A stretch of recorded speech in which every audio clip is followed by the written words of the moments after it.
Hola, ¿qué tal? Soy César Cortés Vega. Agradezco la invitación de las editoras de la revista Antidogma para publicar un breve texto llamado Arte, Goce Público y Excedente, y también por la invitación a hacer este video, este pequeño video también para, pues, como una reflexión adyacente al texto que está ahí publicado. El texto va de la noción justamente de goce, un juego con el significado de goce, y pensando que el goce es posible solamente cuando se habita una especie de excedente. Habitar no es la mejor manera de decirlo quizás, pero es se tiene, se posee, pero también puede ejercerse de alguna manera un excedente de vida. Está muy vinculado también a la lógica de la producción, pero específicamente la producción de arte. Entonces quiero leer el texto para irlo contextualizando. Es una relectura del texto y su ampliación reflexiva. Espero no aburrirles con esto. Creo que hace sentido el hecho de poder colocarle nuevas reflexiones y sin embargo seguir el texto. Creo que es una idea interesante y bueno, voy a leerlo y voy a hacer pausas poco a poco dentro del propio texto. ¿A quién? Bueno, comienzo con esta pregunta. ¿A quién le pertenece al goce? Se puede adelantar una primera respuesta común: a todas y todos. Pero eso desafortunadamente no es completamente real, más allá de un derecho que imaginamos ir incorporado a nosotros, trasladado a los demás. Porque si bien el goce es algo que podríamos nosotros imaginar que todas y todos tenemos, de algún modo ejercemos, no sé si la capacidad para gozar sea individual. Yo creo que más bien es colectiva y que depende de un determinado contexto. Y entonces es más, digamos, más posible gozar o tener el tiempo para el goce, de un ejercicio para el goce, en condiciones de mayor tiempo y mayores condiciones materiales para poder ejercerlo. No quiere decir esto, por supuesto, que no podamos todas y todos ejercer o más bien disfrutar de un amanecer o de una puesta de sol. Eso, por supuesto que lo tenemos, pero están las condiciones materiales, y ahí está la pregunta, que aseguran también las condiciones perceptivas como para interpretar esto como un goce. Aquí habría una duda inicial, y es: ¿el goce se da per se, se da antes de alguna reflexión, o las reflexiones ayudan a que el goce se complemente o se ejerza de otras maneras? Yo pienso que es un ciclo de la segunda respuesta que doy, es decir, creo que si bien hay una primera percepción sensitiva y que mediante los sentidos podemos tener de los acontecimientos y de las cosas que ocurren en el mundo, ese goce se interpreta como goce, se puede gozar de algún modo también teniendo ciertas cosas cumplidas. Y bueno, continúo con el texto para que se entienda por dónde lo llevo esto. Porque para ello sería necesaria una equidad de lo sensitivo que obedeciera a condiciones óptimas para la apropiación del disfrute. Por eso la pregunta no sobra: pocos asuntos más importantes que la distribución del goce, dado que se trata de una manera de percibir sensaciones en el tiempo presente y de sus posibilidades para habitarlo. Porque hacia donde yo quiero enfilar la reflexión es un poco hacia el hecho de que la preocupación, digamos, de cualquier trabajador que tiene que ocupar su tiempo de vida para poder trabajar y calcular las condiciones también para que el fruto de ese trabajo rinda para la familia, para la alimentación, para la renta, etcétera, para cubrir una serie de necesidades, lo desvincula del disfrute de su presente, porque una de las premisas para esto es que el goce se puede dar solo en el presente. Acá habría una respuesta, yo creo, adicional a eso que comentaba hace un momento. Si bien la reflexión acerca del goce ya se da como reflexión y ya coloca las condiciones para poder estar mejor ubicados, digamos, en un espacio para que ese goce regrese, el goce se da en el presente.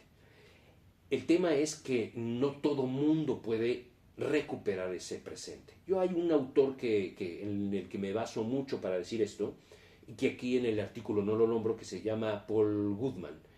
Y él habla de la recuperación del presente, este asunto de que, y aquí eso sí lo menciono en el texto, de que la neurosis implica o la reflexión acerca del pasado o la perspectiva con respecto al futuro, que no está nada mal, por supuesto, pero que la recuperación del presente es vital para reacondicionar las condiciones de vida materiales, es decir, para resignificar el mundo. Entonces, es importante plantearnos esto porque damos por hecho que todas y todos tenemos las condiciones, lo que es cierto en realidad, las condiciones físicas y biológicas para el goce. Sin embargo, quién sabe si tenemos el suficiente tiempo para poder ejercer ese goce o para poder habitar ese goce. Y ahí mi cuestión, que tiene que ver con la distribución pública no solo de las condiciones materiales, sino también culturales, para finalmente poder disfrutar de una obra de arte, por ejemplo. Eso ya lo trato después en lo que sigue del artículo. Continúo, Dios. Por eso la pregunta no sobra. Pocos asuntos más importantes que la distribución del goce, dado que se trata de una manera de percibir sensaciones en el tiempo presente y de sus posibilidades para habitarlo. No lo dejado en el pasado ni lo que vendrá en un futuro, sino aquello que en el instante se manifiesta. Y en su negación, en la imposibilidad de morar en el tiempo así, gozosamente, de no desear quedarse en él porque duele o fatiga hasta el rechazo, está implicada la neurosis, una alteración persistente causada por el impedimento de alojarse en el soplo, en el santiamén del presente. Grave daño. Porque entonces, ¿qué pasa cuando el goce del tiempo presente nos hace recordar, nos hace, digamos, sufrirlo de algún modo? Sufrirlo o generar pocas expectativas respecto a qué hacer con ese goce presente, qué hacemos con ese sobrante. Después trato el tema del excedente. ¿Qué hacer con ese sobrante de vida? Porque el goce no se da, digamos, en la producción, en el desarrollo de la mera producción de objetos para la vida cotidiana, para el sustento de vida, más que para la vida cotidiana. Por supuesto que hay que sembrar. Digamos, las comunidades arcaicas tenían un tiempo muchas comunidades arcaicas, no digo que todas, tenían un tiempo muy bien diferenciado entre el tiempo que se ocupaba para la producción y el tiempo que se ocupaba para el rito.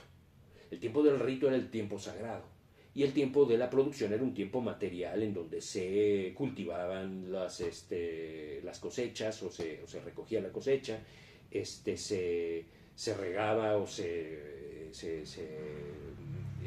cuidaba el ganado, de una manera absolutamente productiva y directa y material. Sin embargo, todo eso estaba vinculado al tiempo ritual.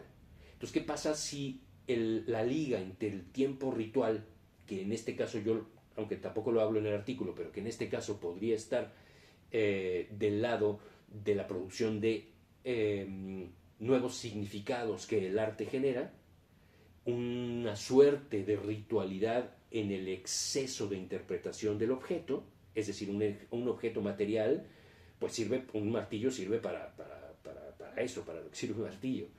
Pero, ¿qué más podemos hacer con el martillo? ¿Qué más podemos hacer con los objetos que el mundo nos da? O con los objetos que dejan de ser meramente objetos para convertirse en símbolos. Y ahí el vínculo entre lo material y lo simbólico, que en el caso de muchas comunidades arcaicas podría estar también ligado a lo material. Entonces, cuando se da esta ruptura, ¿qué es lo que pasa con el sujeto que es incapaz de hacer un vínculo entre su producción de objetos para la vida y la ritualidad de esos objetos? Entonces, ese exceso, digamos, eso que podría llamarse exceso, no desaparece, sino que quizás se convierte en otra cosa. No quiere decir que la cultura nos reciba, más bien nos esté hecha de cada una de las subjetividades que todo trabajador, que cualquier ser humano genera, sino que los procesos del arte que estabilizan esa cultura en objetos que a veces suelen pasar por suntuosos, limita el acceso. El campo del arte tiene que ampliarse de algún modo para que más subjetividades que se generan en la cultura quepan en él, no para la creación de objetos de ornato, sino para el disfrute del presente. Continúo con la lectura entonces.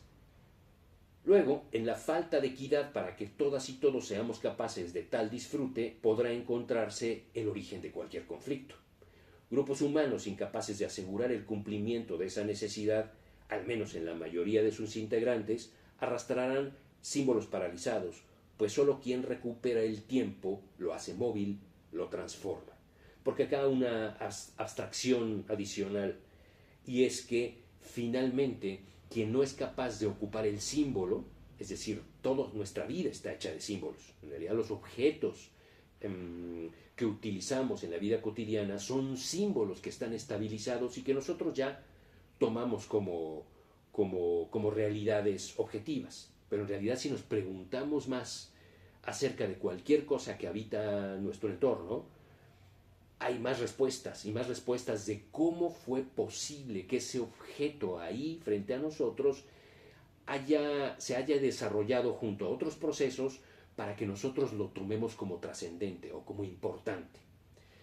Entonces, en la ruptura de esa comprensión, de esa comprensión de los objetos que habitan el mundo material, en la incomprensión y en la disputa por el significado de esos objetos, puede habitar, o puede más bien comprenderse el origen del conflicto, el conflicto mismo. Es decir, los objetos que generan las relaciones y tensan las relaciones entre unos humanos y los otros, o entre unos seres humanos y los otros, pueden ser motivo de conflicto. Habitarlos en el tiempo presente no significaría huir del conflicto, sino asumirlo en los términos de transformación y de movilidad. Pienso, siempre mi ejemplo alrededor de estas cuestiones es la bandera nacional, la bandera de cualquier nación. Quien hizo la bandera de cualquier nación, una cosa que tomamos como un símbolo ya dado sobre la hegemonía y la soberanía de un pueblo, está hecha por gente que interpreta, digamos, ese presente histórico y necesario para generar un emblema y lo desarrolla con técnicas artísticas, es decir, un himno nacional, los colores de la bandera, quien hizo el escudo nacional, finalmente es un artista o un artesano artista que interpreta desde un cierto goce del color, desde un cierto goce de la tela, de los materiales, de la combinación de colores, de las estrofas, de la música, una cierta realidad. Lo hace en cierto presente de la forma. Pero no dejar abandonados esos símbolos, no volverlos a habitar desde el mismo goce, tomarlos como unas formas establecidas ya, implica que se anquilosen, implica que se queden abandonadas de algún modo, o de varios modos, para que no se renueven. No significa, por supuesto, cambiar la bandera nacional o algo así. Significa reconsiderar sus condiciones en el presente, en el goce del presente. Continúo con el texto. Luego, si la producción de bienes es capaz de generar la cantidad necesaria de recursos para cubrir las insuficiencias de todo aquel que nace y crece dentro de una nación, mas no así de distribuirlas adecuadamente, la historia lo cobrará. Porque el problema no solo se encuentra en un hambre saciada técnicamente, sino en lo que se experimenta cuando el sabor atraviesa los sentidos. Es en ello donde se advierte una carencia social extrema, la dificultad para muchos de acceder a sensaciones plenas. Cuando se divide el trabajo material que funcionaliza las condiciones de producción y las hace métodos para conseguir, por ejemplo, comida, para conseguir sustento, se olvida que esto tiene que estar relacionado con la posibilidad de preservar la vida. Es decir, se come sí para alimentarse, para saciar el hambre, pero se come siempre para saborear el bocado, siempre para percibir esas sensaciones. Esas sensaciones son el goce, y muchas veces yo siempre también pongo este ejemplo, son el goce de esta sensación intraducible, que puede traducirse, pero que en sí misma es intraducible porque es radical, sobre todo con hambre. Si hemos comido con hambre, nos damos cuenta claramente de que este bocado, este sabor cumplido, pero también saciar al organismo de aquello que necesita, está lleno de unas sensaciones intraducibles, a eso voy. La traducción es la cultura, o sea, sí son traducibles hasta cierto punto, pero nunca podrán equipararse o ser fiel representación de aquello que se siente. El goce del presente es eso. Pienso que la cultura, y específicamente el arte como uno de los fenómenos culturales más, digamos, trabajados, más especializados desde el punto de vista de ciertos placeres, ciertos goces estéticos, tienen que ver con eso. La posibilidad de adentrarnos, hacer que cualquiera podamos entrar en esa sensación que, por ejemplo, da la comida, pero que da el probar, el sabor, el saber, conocer los sabores. Entonces, esto se equipara, lo quiero equiparar un poco con estas lógicas arcaicas de lo religioso o lo simbólico, para no ponerlo en esos términos de trascendencia radical, sino lo simbólico colocado siempre junto a lo productivo. No hay separación. Cuando se rompe esa separación, hay conflictos, y la historia suele cobrarlo, porque el conflicto es de interpretación del otro, del que está del otro lado de la montaña, decía por ahí Lao Tse en el famosísimo Tao Te Ching, es decir, el pueblo que está del otro lado de la montaña, es decir, de la nación de junto, o del pueblo de junto, o de la colonia del junto, de nuestro vecino. Es decir, lo que nos impide colocarnos en su realidad, en su presente, son los símbolos que no compartimos ya. Y entonces, ¿qué sentido tendría regresar a las lógicas, por ejemplo, de lo nacional, en la bandera, en el himno nacional, en lo que dice? Es volver a poner en juego esos significados y colocarlos en sus tensiones e intentar resolverlos. Cuando no habitamos el goce de esas estrofas, de esa poesía, de esa música, de esos colores, solemos perdernos de lo más importante, de lo vital, de lo que verdaderamente une a una nación, y que siempre está latente además. No es que eso desaparezca, está latente, pero suele postergarse según una necesidad inmediata de cumplimiento de lo material. Entonces, decía yo, no solo el alimento, sino el derecho a seguir viviendo con todo lo que eso implica. En su célebre discurso sobre el origen de la desigualdad, Rousseau divide el problema en dos tipos. El problema de la desigualdad, por supuesto. El primer tipo es irresoluble, pues depende de las condiciones físicas y biológicas de los organismos. Es el segundo donde puede localizarse el dilema sobre el excedente implicado en el goce, el cual solo es experimentado cuando se tiene la posibilidad de apreciar el mundo en su diversidad. Ahí está. Es decir, una de las cosas que dice Rousseau sobre esto es que mientras que la primera desigualdad, en el sentido de que hay unas desigualdades físicas y biológicas que hay que saber también equilibrar entre los distintos individuos y las naciones, y etcétera, es decir, el color de piel, la altura, la capacidad que tengamos de saltar más alto, correr más rápido, es decir, una serie de diferencias biológicas que hay que asumir la diferencia y, por supuesto, celebrarla en la medida en la que, si están bien acomodadas esas diferencias, pueden generar buenos grupos humanos que distribuyan bien las funciones. La otra diferencia es político-moral, es decir, la otra diferencia tiene que ver con lo político. No hay arte, desde mi punto de vista, que no pueda observarse como un desarrollo político, sistemáticamente político, en la medida de la de las ideas que representan a determinadas posturas estéticas o determinadas posturas sobre las cosas que hay que apreciar, que no pasen pues por lo político y que no pasen por un desarrollo moral de los pueblos. Es decir, las diferencias tienen que ver con un asunto que suele ser público y que suele ser depender del discurso y de las genealogías de ese discurso. Esa diversidad natural inicial siempre va a tener esas relaciones de poder entre unos y otros individuos. Entonces, continúo. Esa desigualdad, incluida la perceptiva, es un asunto de orden político-moral.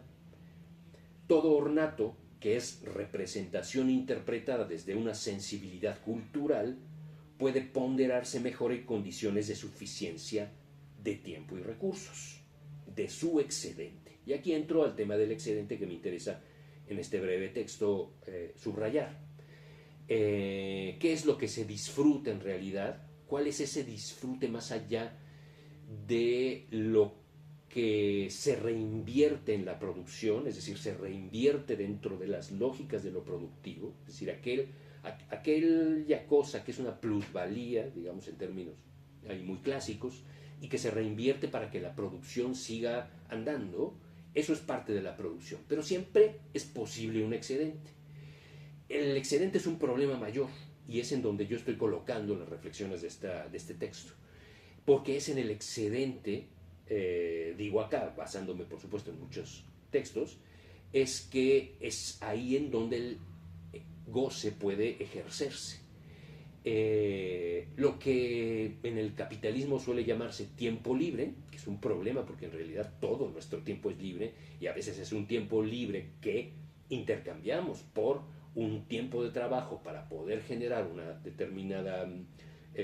determinado pago para que podamos sostenernos. Nosotros lo esclavizamos, o lo esclaviza también el sistema, de alguna manera parecido esclavizamos, o lo colocamos en ese registro, pero inicialmente debería ser concebido también como tiempo libre.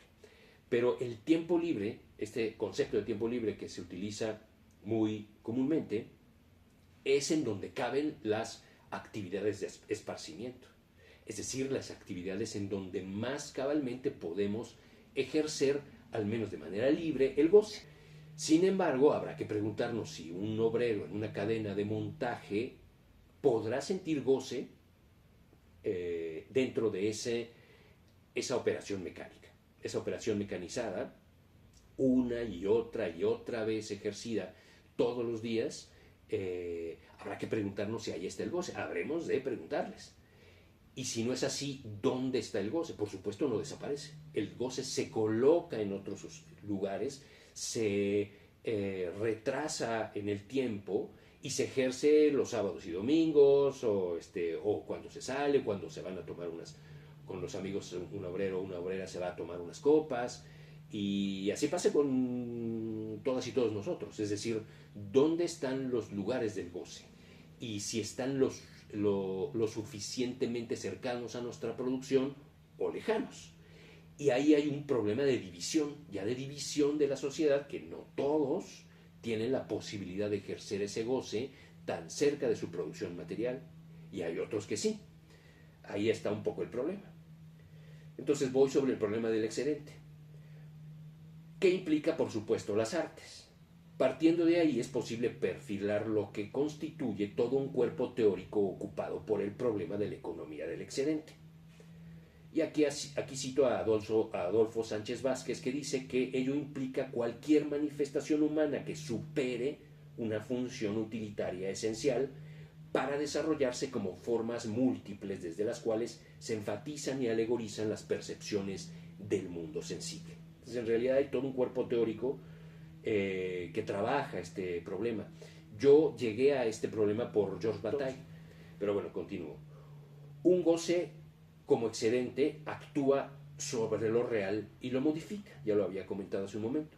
Así, todo cometido cultural y su dosificación en el espacio ya categorizado del arte supone la incidencia en los modos en los que se percibe el mundo, no solo en el nombramiento de las partes que lo contienen, sino en las maneras que hay para modificar el orden de toda producción de bienes.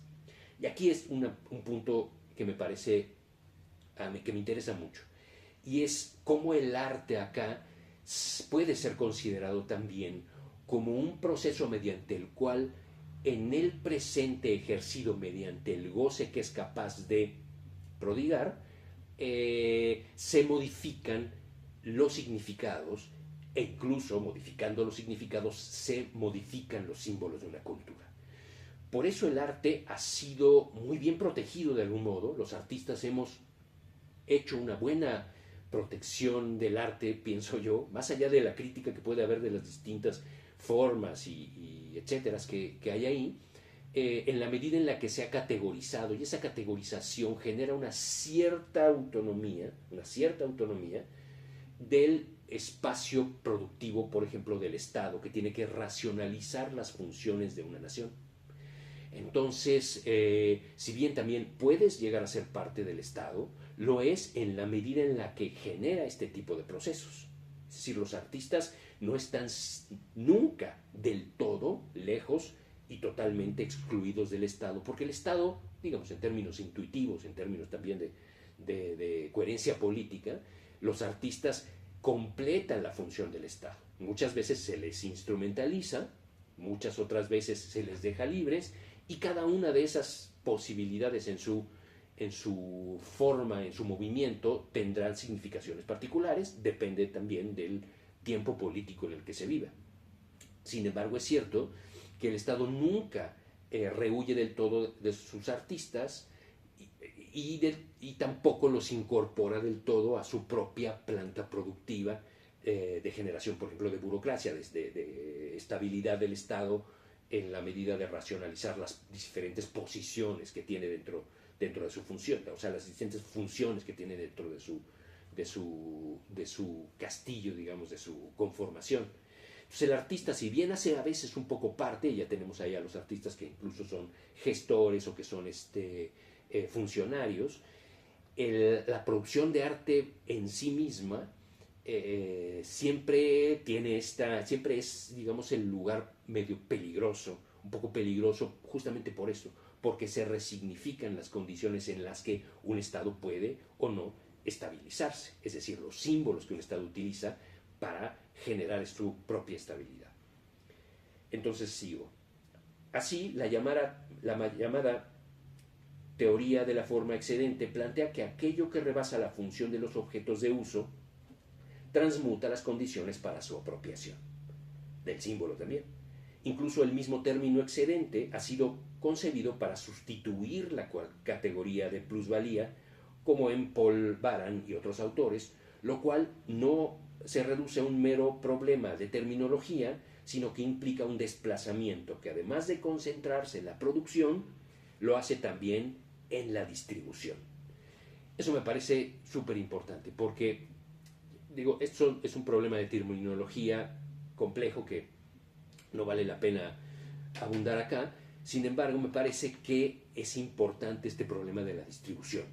Y eso es una idea que trabaja muy bien Bataille, cuando el excedente es demasiado. Lo plantea yo al principio de este texto, y podrá haber las condiciones materiales para generar un excedente, y de hecho las hay, pero el problema de la distribución es importante, es el más importante, porque un excedente, por ejemplo, son las grandes fortunas en una sociedad que se gastan en banalidades, o lo que para otras clases sociales pueden resultar banalidades, y entonces hay una separación ahí. Lo que vale la pena de este comentario es que eso genera el conflicto, que puede llegar a generar el conflicto, y que otras sociedades gastaban ese excedente en la ritualidad. Pero bueno, continúo. Ahí el dardo en el centro, pues siendo que tal sobrante, no solo económico, sino significante, puede ser explotado por distintas clases sociales en la lucha por las relaciones de dominación, la disputa está en quién se apropia del control del goce, si aquel que desea quedárselo para sí o quien prefiere repartirlo entre más personas. Ahí el problema se amplía entonces, pues según el tipo de distribución, tales procesos estancarán o no las tensiones establecidas por el sentido y su realización simbólica. Un poco lo que decía alrededor del tema de la guerra. Si hay un excedente que se coloca solo en una, digamos, en la parte más alta de la pirámide, ¿qué hacen los desplazados, por ejemplo? Es decir, en la carencia, aquello se lleva a un extremo y ese extremo es el sacrificio de aquellos desplazados. Pensemos en los migrantes, por ejemplo. Pensemos en aquellos que deben salir de un estado y cómo hasta cierto punto el Estado, sin poder generar las condiciones materiales para su sustento, permite, entre comillas, es decir, porque no es que lo permita, pero no puede hacer nada para que ellos no se vayan, y las tensiones en el presente, justo en estos tiempos, son graves ahí, porque ahora los estados se dan cuenta de que ese excedente va a realizarse primero el cumplimiento de esas necesidades materiales en otros espacios políticos, sociopolíticos, pero luego a cumplir su propia naturaleza de expresión cultural, lo que hace que esas formas transformen el Estado y también a las poblaciones. Es decir, creo que es espantoso el hecho de que en un lugar no se le abra la puerta a la gente que viene de fuera, pero hay que entenderlo desde las lógicas del Estado. Es decir, cuando Trump dice intenta controlar esto, lo hace desde la racionalidad más radical del Estado, y es nuestros territorios, nuestra forma de concebir el trabajo, nuestra forma de concebir las costumbres y el tiempo libre se van a ver afectadas. Y entonces la mejor manera de protegernos es cerrar las fronteras.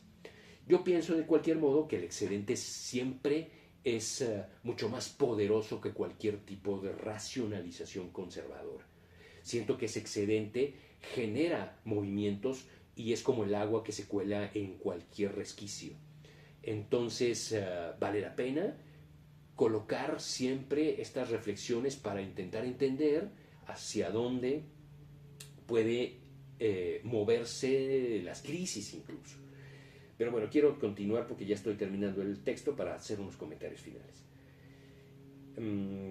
Erróneamente al arte se le suele pensar y ejecutar como una especie de ostentación adyacente, desplegado según privilegiados y alejado de las preocupaciones de una gran masa poblacional, cuando es necesario asumirlo como un espacio para que todo goce pueda vivenciarse en un excedente del significado. Pienso que si queremos formar públicos, podremos muy bien comenzar por ahí.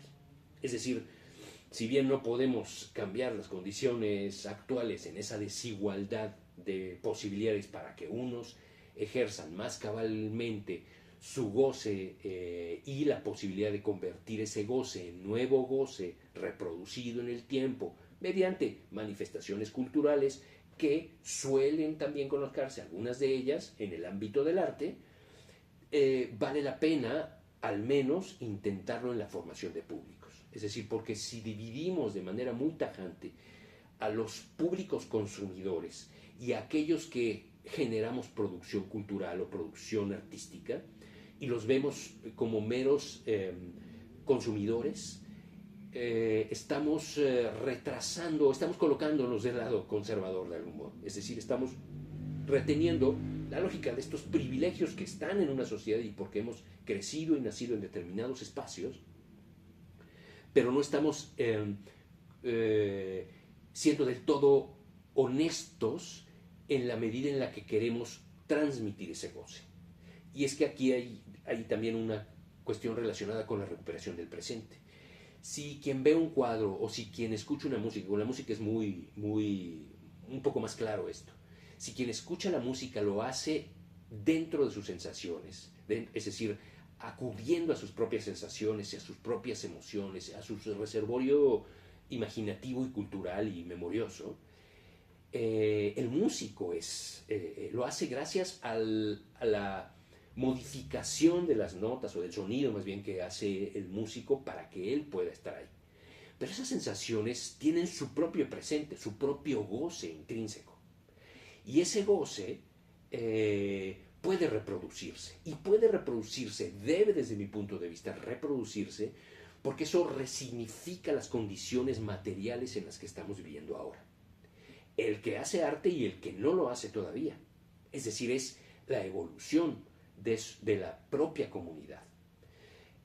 Si vinculamos esto a la producción material, al ejercicio de la producción material y a su necesidad de la recuperación, digamos, de ese excedente, la utilización de ese excedente como recuperación del presente, tendremos espacios mucho más